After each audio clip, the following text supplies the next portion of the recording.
ចូលឆ្នាំឥឡូវមើលមែនទេមើលបានយ៉ាងនេះ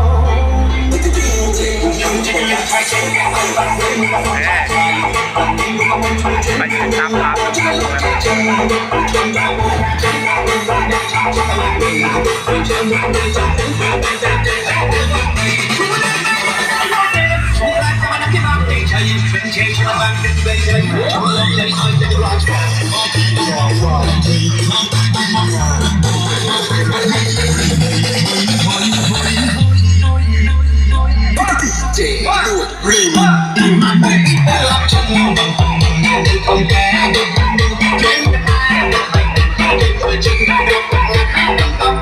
ាយមកគេនេះពេលអើយ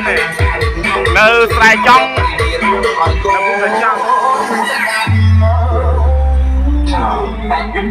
subscribe cho kênh Ghiền Mì Gõ để không bỏ lỡ